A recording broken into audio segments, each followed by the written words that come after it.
الشيطان الرجيم بسم الله الرحمن الرحيم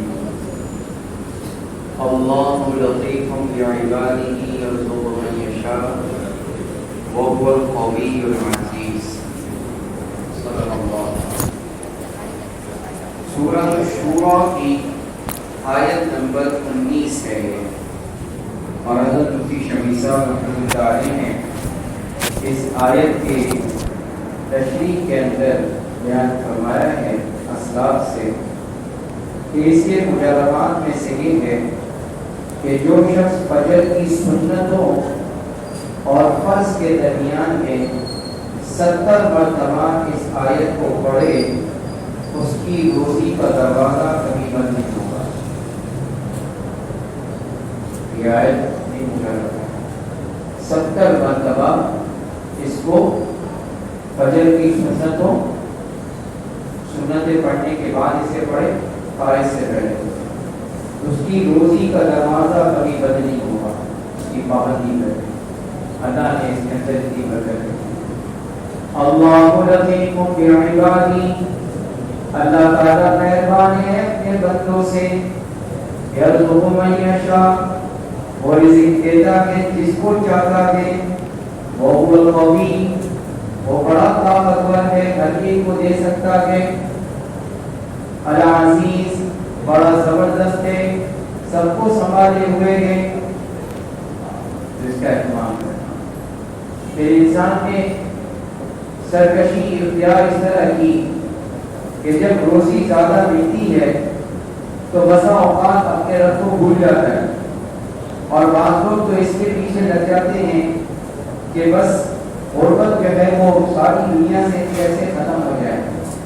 بظاہر جو لوگ اس نعرے کے دعوے دار ہوتے ہیں ان کا اپنا عمل یہ ہوتا ہے کہ نعرہ تو بڑا شاندار اور جاندار لگاتے ہیں اپنی جیبیں بھرتے ہیں اور غریبوں کو مٹاتے جاتے ہیں. غربت نہیں مٹتی البتہ غریبوں کو مٹا ضرور دیتے ہیں اور غریبوں کے لیے جینا دوزخ کر دیتے ہیں. اللہ تعالیٰ نے اس کے مقابل ایک حقیقی منظر پیش کیا اور فرمایا وَلَوْ بَسَطَ اللَّهُ الرِّزْقَ لِعِبَادِهِ لَبَغَوْا فِي الْأَرْضِ. اللہ تعالیٰ نے روزی کو سب کے اوپر کھولا نہیں ہے. کسی کو زیادہ دیا کسی کو درمیانہ کسی کو کم. یہ اس کی تقسیم ہے.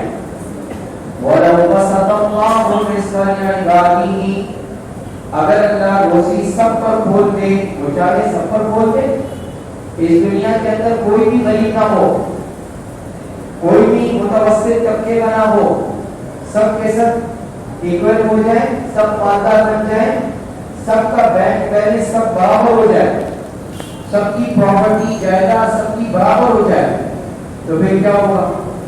تو لوگ کہہ رہے ہیں کہ ہاں یہ ہونا چاہیے سب برابر ہو جائے سب کے پاس یہ آ جائے سب کے پاس یہ آ جائے سب کے پاس وہ آ جائے.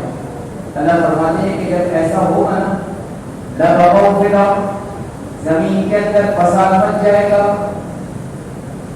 اگر ایسا ہوگا کہ سب مالدار ہو گئے سب پراپرٹی والے ہو گئے سب کا بیلنس برابر ہو گیا لَبَغَوْا فِي الْأَرْضِ زمین کے اندر یہ لوگ فساد مچائیں گے.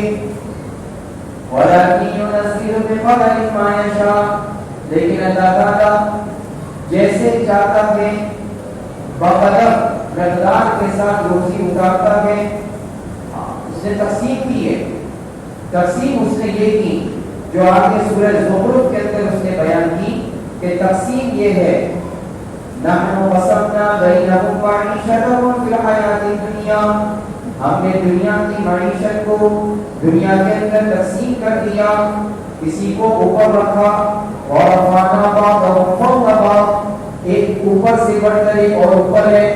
ایک مالدار ہے اس سے بڑھ کر ایک اور مالدار ہے اس سے بڑھ کر ایک اور مالدار ہے. یہ چل رہا ہے.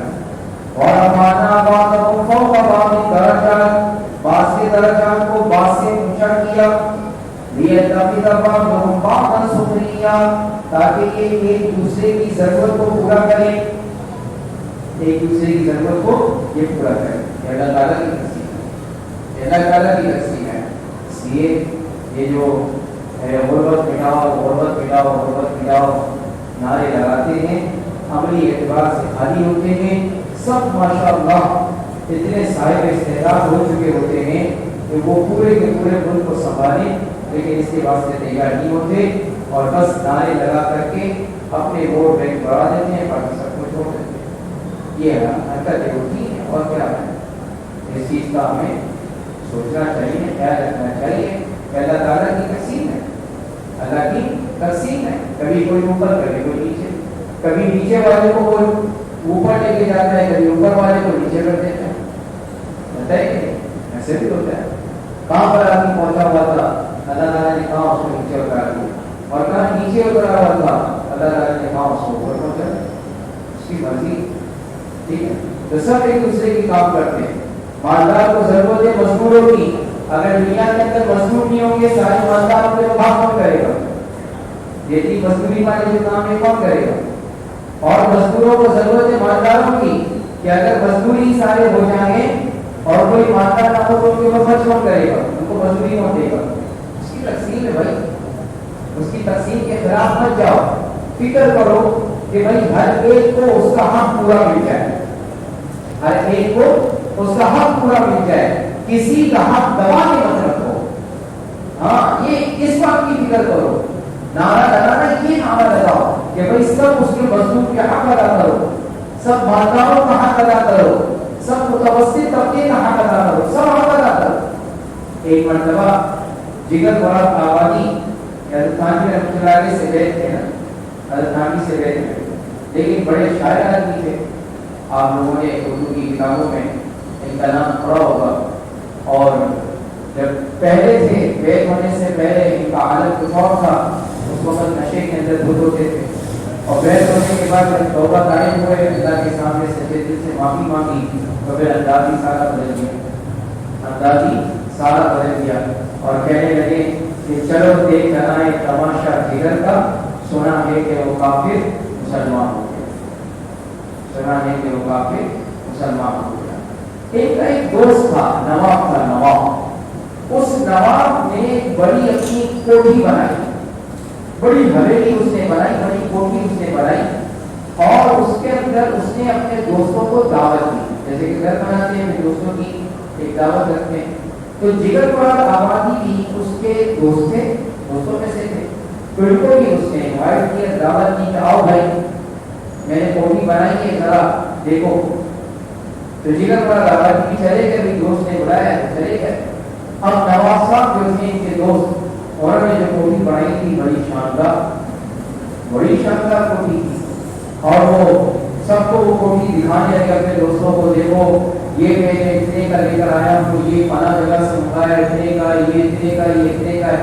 اب اس جگہ کوٹھی کے اندر سامان سب سے بڑا قیمتی سامان ہوتا ہے، آدمی کو دکھاتا ہے دیکھو اتنی مہنگی میں نے بنائی ہے، اتنی مہنگی میں نے یہ بنائی ہے، اور گارڈن دکھایا، اور یہ دکھائی، بہت ساری چیزیں اس نے اپنی کوٹھی کے اندر کی وہ اس نے دکھائی۔ جب اسے یہ ساری چیزیں دکھائی تو اس کے بعد یہ آیا کہ بھائی چلو اب جو ہے وہ کھانا کھاتے ہیں، تو کھانا کھانے کے لیے بیٹھے، ملازم جو ہے وہ کھانا لا رہے تھے، تو دوستوں نے کہا کہ ماشاءاللہ نواب صاحب آپ نے تو بڑی اہم کوٹھی بنائی ہے، اور کیا بہترین آپ کی یہ کوٹھی ہے۔ جگر مراد آبادی جو ہے وہ سر جھکا کر کے خاموش تھے، یہ خاموش بیٹھے تھے، تو دوستوں نے کہا کہ جگر آپ بھی کچھ کہیں، کیسی کوٹھی بنائی ہے، اس کے اوپر کوئی شعر ہی کہہ دیں، کوئی شعر ہی کہہ دیں۔ تو کہنے لگے کہ دیکھو منہ مت کھلوانا ورنہ پھر تمہارا کھانا بھی خراب ہو جائے گا، منہ مت کھلوانا۔ تو کہا کہ نہیں اتنی بہترین کوٹھی، اس میں کیا منہ کھلوانے والے، تعریف کرو اس کوٹھی کی، کیا کوٹھی بنائی ہے۔ تو کہنے لگے کہ مجھے اپنے ہاتھ میں چھوڑ دو، مجھے مت بلواؤ، اگر بولوں گا تو برا لگے گا، کھانا چھوڑ دو گے۔ تو کہا کہ نہیں، نواب صاحب نے کہا کہ ارے کوئی بات نہیں، جو آپ کو اچھا لگے آپ کہہ دو، جو آپ کو اچھا لگے آپ کہہ دو۔ تو پھر جگر مراد آبادی نے کہا اگر سننے کی طاقت ہے تو سنو، سننے کی طاقت ہے تو پھر سنو۔ تو پھر جگر مراد آبادی نے یہ شعر پڑھا، یہ کوٹھی جو تم کو نظر آ رہی ہے، یہ کوٹھی جو تم کو نظر آ رہی ہے، جو اپنی اداؤں پہ اترا رہی ہے، جو اپنی اداؤں پہ اتنا لگی ہے، ذرا اس کے گملوں کی خوشبو تو سونگو، ذرا اس کے گملوں کی خوشبو تو سونگو، تو خون غریبہ کی بو آ رہی ہے۔ ایک سے ایک چیز بہنی لے لی۔ پہلے یہ بتاؤ کہ یہاں جتنے مزدور کام کرنے والے تھے، اب کسی کا حق بچا ہوا تو نہیں ہے؟ کسی کی کوئی مزدوری باقی تو نہیں ہے؟ ہر ایک کو اس کی مزدوری پورے طریقے سے دی ہے نواز صاحب نے۔ اگر مزدوری روک کے رکھتے، ذہن کیا بنا ہوا کہ کام کرواؤں گا، تھوڑی مزدوری روک کے رکھوں گا، اور اگر کوئی مار ڈالا تاکہ وہ بھاگ نہ جائے، اور پھر جو ہے نا دوبارہ اس کو میں پکڑ کے لا کے کام کرواؤں گا۔ یہ ذہن ہے، یہ ذہن۔ اور اللہ کی شان جیسے بدگمان ہوتے ہیں نا، ویسے ان کے ساتھ یہ والے مسائل بھی ہوتے ہیں، کوئی چیز خراب ہوتی ہے۔ اللہ کے نبی علیہ السلام کو فرمایا کرتے تھے کہ مزدور کو اس کے پسینہ خشک ہونے سے پہلے اس کی مزدوری دے دو، اس کا پسینہ اگر خشک نہ ہو پہلے اس کی مزدوری ادا کرو، اس کی مزدوری کے اندر تاخیر مت کرو۔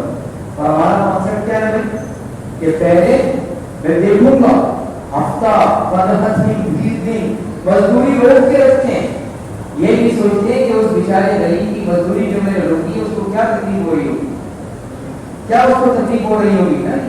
سب کی دعوتیں، سب قانون، ساری چیزیں A1 ہو رہی ہوگی، دکھلاوے کی ساری چیزیں دکھلاوے کی ہو رہی ہوگی، لیکن اس مزدور کا خیال نہیں ہوگا جس سے کام کروایا ہے، جس سے کام کروایا ہے اس کی فکر نہیں ہوگی، اس کی فکر نہیں، اس کی فکر کرنے کی کوشش کریں۔ یہ بھوکلے نعرے اور بھوکلے یہ دعوے ہیں نا، یہ کسی کام کے نہیں ہے میرے سے، اسی نے ہمارے رسول عزیز کو اس دانے کے اوپر بتایا۔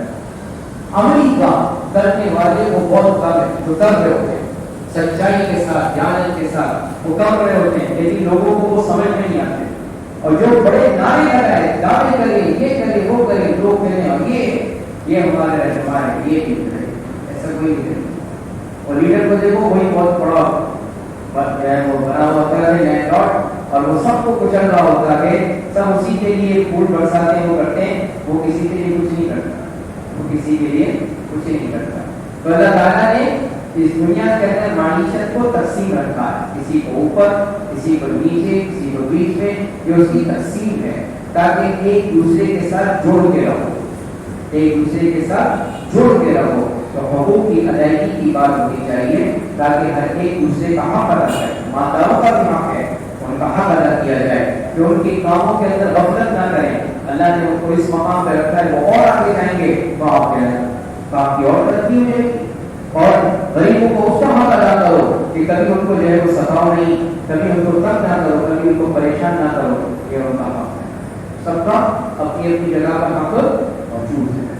بات یہ کے وعدے ہونے کی سورہ شورا کے بعد سورہ زخرف ہے، اور سورہ زخرف کے اندر اللہ تعالیٰ نے اس آیت کو جو بیان کیا، یہ سوالی کی مشہور دعا ہے، سبحان الذی سخر لنا، یاد ہے کوئی سب کو پڑھیے پھر خاموش کریں، بڑے ساتھ سبحان الذی سخر لنا ھذا وما كنا له مقرنین وإنا إلى ربنا لمنقلبون۔ پاک مذہب جس نے ہمارے لیے مسخر کر دیا اس سواری کو، اور ہم اسے قابو میں لانے والے نہ تھے، اور ہم تو اپنے رب ہی کی طرف ضرور لوٹائے جائیں گے، ہمیں تو اپنے رب کی طرف لوٹایا جائے گا۔ تو یہ اس وقت یہ دعا پڑھنی چاہیے کہ جب آدمی سواری میں بیٹھے، سواری میں بیٹھے، یہ سواری میں بیٹھنے کی دعا ہے، ٹھیک ہے نا؟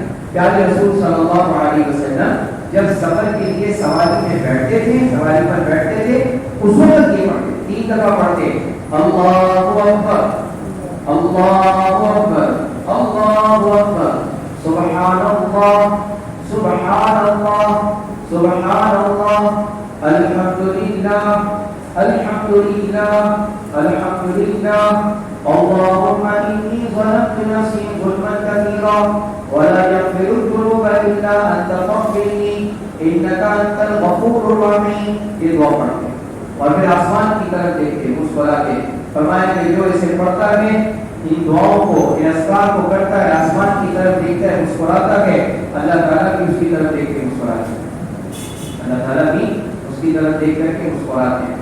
برکت والا عمل ہے بھائی، اتنا برکت والا عمل ہے، کریں گے انشاءاللہ۔ کتنی دفعہ اللہ اکبر پڑھنا ہے بھائی؟ 3 دفعہ۔ کتنی دفعہ سبحان اللہ؟ 3۔ کتنی دفعہ الحمدللہ؟ 3۔ اور مشکل کام ہے، آسان کام۔ پھر اس کے بعد کیا پڑھنا ہے بھائی؟ اللهم إني ظلمت نفسي ظلما كثيرا ولا يغفر الذنوب إلا أنت فاغفر لي إنك أنت الغفور الرحيم۔ یہ دعا پڑھ لیں اور اس کے بعد آسمان کی طرف دیکھ کے مسکرائیں، دیکھیں فضیلت کی طرف۔ تو رسول اللہ صلی اللہ علیہ وسلم پہلے اذکار پڑھتے، اس کے بعد یہ دعا پڑھتے، سبحان الذی سخر لنا، یہ دعا پڑھتے۔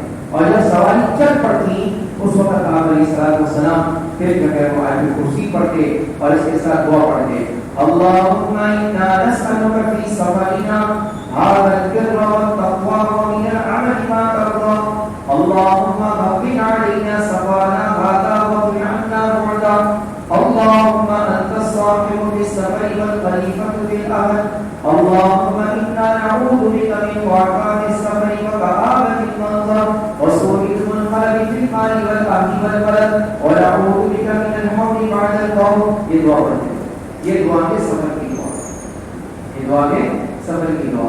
اور احتاب والے ساتھی ہیں باقی بھی ماشاءاللہ وہ اپنا تھوڑا سا وقت نکال کے اور مولانا راشد علیہ رحمۃ اللہ علیہ کی جو کتاب ہے صبح اور شام کے مسنون اذکار دعائیں، اس کے اندر یہ دعا یاد کریں، ایک لائن کی اگر روزانہ یاد کر لیں تو انشاءاللہ 10 دنوں کے اندر یہ یاد ہو جائے گی، اور اس کی پابندی کریں تو انشاءاللہ بالکل اہتمام کریں انشاءاللہ۔